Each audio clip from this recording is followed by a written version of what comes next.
ഹരിതം T V ചാനലിലേക്ക് എല്ലാ പ്രേക്ഷകർക്കും സ്വാഗതം. ഇന്ന് വിചിന്തനം ചെയ്യുന്നത് ശനിയുടെ വക്രഗതിയെക്കുറിച്ചാണ്. അത് കന്നി രാശിക്കാരായിരിക്കുന്ന ഉത്രം, അത്തം, ചിത്തിര എന്നീ നക്ഷത്രക്കാരുടെ ഫലമാണ് വിചിന്തനം ചെയ്യുന്നത്. കന്നി രാശിക്കാരെ സംബന്ധിക്കുന്നിടത്തോളം ഇപ്പോൾ കണ്ടകശനി അനുഭവിക്കുന്ന ഒരു കാലമാണല്ലോ. അപ്പോൾ ശനിയുടെ വക്രം വരുമ്പോൾ ഉണ്ടാകുന്ന മാറ്റങ്ങൾ അതാണ് വിചിന്തനം ചെയ്യുന്നത്. പ്രധാനമായിട്ട് മറ്റുള്ള ഗ്രഹങ്ങൾ സപ്പോർട്ടീവാണോ അങ്ങനെയുള്ള കാര്യങ്ങളും കൂടി വിലയിരുത്തുകയാണ്.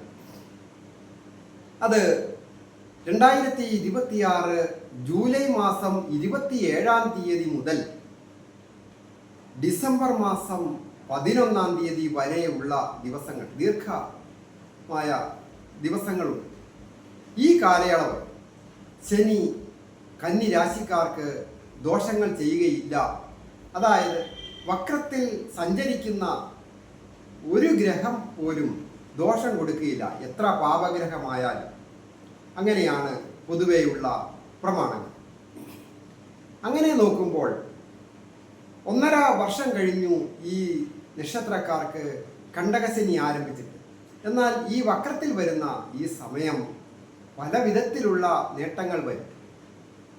പലരും പറഞ്ഞു കേട്ടിട്ടുള്ളതാണല്ലോ, ശനി ദശയിലാണ് ചില നേട്ടങ്ങൾ ഉണ്ടായത് എന്ന്.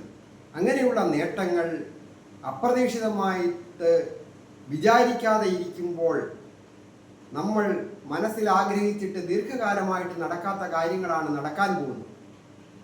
അത് ഓരോരുത്തരെ സംബന്ധിക്കുന്നിടത്തോളം ഓരോ വിഷയങ്ങളാണ്. അവരവർ എന്താണ് ദീർഘനാളുകളായിട്ട് ആഗ്രഹിക്കുന്നത് അത് സാധിക്കും. അതായത് സുഖസ്ഥാനത്തിൻ്റെയും നിവൃത്തി സ്ഥാനത്തിൻ്റെയും അധിപനായിരിക്കുന്ന, സർവേശ്വരകാരകനായിരിക്കുന്ന, സർവ സമ്പത്പ്രദാത്രിയായിരിക്കുന്ന വ്യാഴം 11-ാമിടത്ത് നിൽക്കുമ്പോൾ ശനി നിവൃത്തി സ്ഥാനത്ത് വക്രത്തിലാണ് സഞ്ചരിക്കുന്നത്. അനുഗ്രഹം ചൊരിയത്തക്ക രീതിയിൽ തന്നെയാണ്. അത് വളരെ കന്നിരാശിക്കാരെ സംബന്ധിക്കുന്നിടത്തോളം 5-ാം ഭാവാധിപത്യം കൊണ്ട് ഭാഗ്യാധിപൻ കൂടിയാണ് നിവൃത്തി സ്ഥാനത്ത്. അപ്പോൾ ഏത് കാര്യങ്ങൾക്കും ഒരു നിവൃത്തി ഉണ്ടാകും. ആരോഗ്യപരമായ കാര്യങ്ങളാണ് ഏറ്റവും പരമപ്രധാനമായിട്ട് പറയാനുള്ളത്. അതായത് കണ്ടകശനി നേർ ദൃഷ്ടി ചെയ്യുന്നത് ആ ജന്മരാശിയായ കന്നി രാശിയിലേക്ക് പൂർണ്ണ ദൃഷ്ടിയാണ്.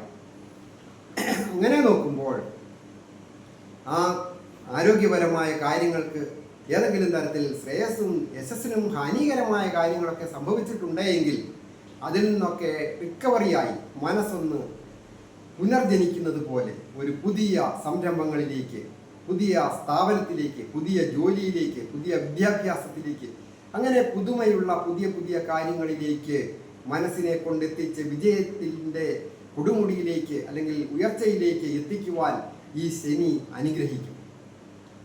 മറ്റൊരു പ്രധാന ഭാവമാണ് കണ്ടകശനി ബാധിക്കുന്ന ഭാവം.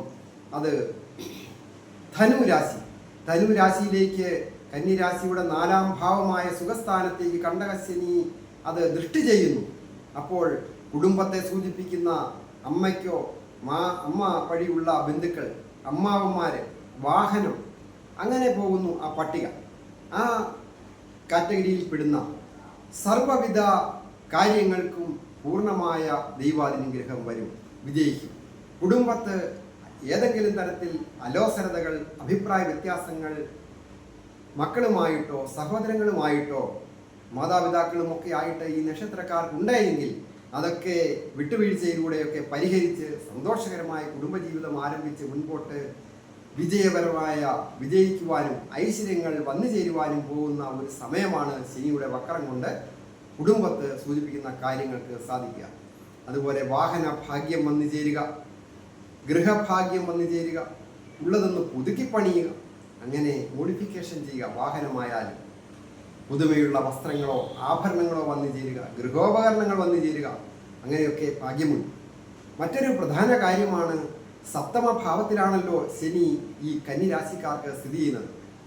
അവിടെ ശനി സ്ഥിതി ചെയ്യുമ്പോൾ സപ്തമ ഭാവത്തെ സൂചിപ്പിക്കുന്ന ദാമ്പത്യ ഭാവം, വിവാഹം, അങ്ങനെയുള്ള കാര്യങ്ങൾക്ക് പലതരത്തിലുമുള്ള തടസ്സങ്ങൾ, ദാമ്പത്യ ജീവിതത്തിൽ പലവിധ പ്രശ്നങ്ങളുള്ളവർ, അല്ലെങ്കിൽ തൊഴിൽപരമായിട്ടോ അല്ലാതെയോ ജീവിത പങ്കാളിയുമായിട്ട് അകന്നു കഴിയുന്നവർക്ക് ഒരുമിച്ച് കൂടുന്നതിനും സന്തോഷകരമായ കുടുംബജീവിതം നയിക്കുന്നതിനും ഐക്യവും എല്ലാവിധ ഭാഗ്യവും ദൈവാധീനവുമുള്ള ഒരു നല്ല സമയമാണ്.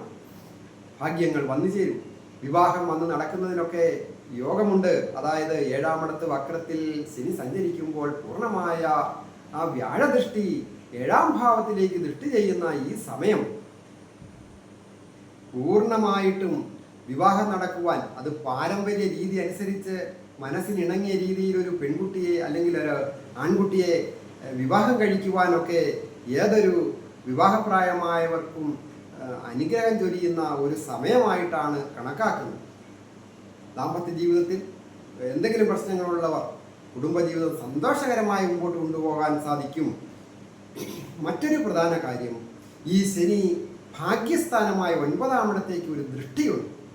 ആ ദൃഷ്ടി പതിക്കുന്നതിനാൽ ചില ഭാഗ്യാവസ്ഥകൾക്ക് കിട്ടേണ്ടത് കിട്ടിയില്ല എന്ന് വിചാരിച്ച് ദുഃഖിക്കുന്നവരുണ്ട്.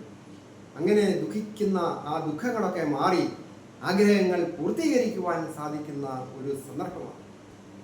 മറ്റൊരു കാര്യം, മിഥുനം രാശിയിലേക്ക് അത് തൊഴിൽ സ്ഥാനത്തും ആ കണ്ടകശനി ഉള്ളതിനാൽ തൊഴിൽ കാര്യങ്ങൾക്ക് മാന്യത ഏതെങ്കിലും തരത്തിൽ കണ്ടകശനി ബാധിച്ചിട്ട് തൊഴിൽ മാന്ദ്യം ഉള്ളവരാണ് നിങ്ങളെ എങ്കിൽ ആ തൊഴിൽ മാന്ദ്യങ്ങളൊക്കെ മാറുവാൻ സഹോദര സ്ഥാനീയരും സുഹൃത്തുക്കളും മേലധികാരികളും സഹപ്രവർത്തകരും മാതാപിതാക്കളും അതുപോലെ തന്നെ ഗുരുസ്ഥാനീയരുമൊക്കെ അനുഗ്രഹിച്ച് സഹായം ചെയ്യുകയാൽ ഈ തൊഴിൽപരമായ നഷ്ടങ്ങളൊക്കെ നികത്തുന്നതിനും തൊഴിൽ പുരോഗതി ഉണ്ടാകുന്നതിനും, അത് സ്വന്തമായിട്ട് ജോലി ചെയ്യുന്നവരായാലും മറ്റ് ഏതെങ്കിലും തരത്തിൽ മറ്റ് സ്ഥാപനങ്ങളിൽ ജോലി ചെയ്യുന്നവരായാലും ഏതൊരു ഗവൺമെൻറ് ഡിപ്പാർട്ട്മെൻറ്റിൽ ജോലി ചെയ്യുന്നവരായാലും കാർഷിക രംഗത്തോ വാഹന സംബന്ധമായ ജോലി ചെയ്യുന്നവരോ കലാകാരന്മാരോ അങ്ങനെ നിരവധി ആണല്ലോ തൊഴിൽ മേഖല.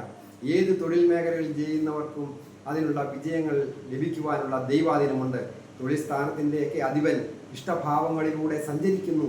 അതുപോലെ തന്നെ പ്രവർത്തികാരകനായിരിക്കുന്ന ധൈര്യത്തിൻ്റെയും വീര്യത്തിൻ്റെയും ഗ്രഹം പ്രബലമായ രീതിയിൽ സഞ്ചരിക്കുന്നു. അതുപോലെ ശുക്രഗ്രഹം തേജസ്സിൻ്റെ ഗ്രഹമാണ്, ആകർഷണത്തിൻ്റെ ഗ്രഹമാണ്. അതൊക്കെ ബലവാനായിട്ട് സഞ്ചരിക്കുന്ന കാലമാണ് വരുന്നത്. അവസരങ്ങൾ വേണ്ട രീതിയിൽ വിനിയോഗിക്കുക, ഓരോരുത്തർക്കും ശ്രദ്ധിക്കുക. നിങ്ങൾ ആഗ്രഹിക്കുന്ന കാര്യം എന്തുമാകട്ടെ അത് സാധിക്കുവാനുള്ള യോഗം ഇതാ വന്നിരിക്കുന്നു. ഞാൻ ഹരികുമാർ, ദേവി ജ്യോതിഷാലയം, കാവുംപടി, മണർകാട്, കോട്ടയം. ഞാൻ ഈ പറഞ്ഞതൊക്കെ ഗോചര ഫലങ്ങളാണ്. അതായത് ഓരോരുത്തരുടെയും നക്ഷത്രപ്രകാരം വന്നു ചേരാവുന്ന കാര്യം. അതിന് ഏറ്റക്കുറച്ചിലുകൾ ഉണ്ടാകാം. അതായത് വ്യക്തിപരമായ കാര്യങ്ങൾക്ക് ജാതകാൽ നല്ല സമയമാണോ ദോഷ സമയമാണോ, അല്ലെങ്കിൽ ആ ദോഷ സമയം മാറുന്നതിന് എന്താണ് ചെയ്യേണ്ടത്, അതിന് ജാതകം നോക്കുന്നതിന് നേരിട്ട് വരികയോ ഫോൺ വിളിച്ച് ചോദിക്കുന്നതിനുമൊക്കെ അവസരമുണ്ട്. ഈ ചാനൽ പേരും നക്ഷത്രവും ചേർത്ത് കമൻറ്റ് ചെയ്യുകയും നിങ്ങളുടെ വിഷയം എന്തുമാകട്ടെ അത് കമൻറ്റ് ബോക്സിൽ രേഖപ്പെടുത്തിയാൽ ഞാൻ നിങ്ങൾക്ക് വേണ്ടി പ്രാർത്ഥിക്കാം. അതുപോലെ തന്നെ ഫോളോ ചെയ്യുകയും സബ്സ്ക്രൈബ് ചെയ്യുകയും ഷെയർ ചെയ്യുകയും ചെയ്യണം, എന്നെ പ്രോത്സാഹിപ്പിക്കണം എന്നുകൂടി അഭ്യർത്ഥിക്കുന്നു. എല്ലാവർക്കും നന്മ വരുവാനായിട്ട് പ്രാർത്ഥിക്കുന്നു.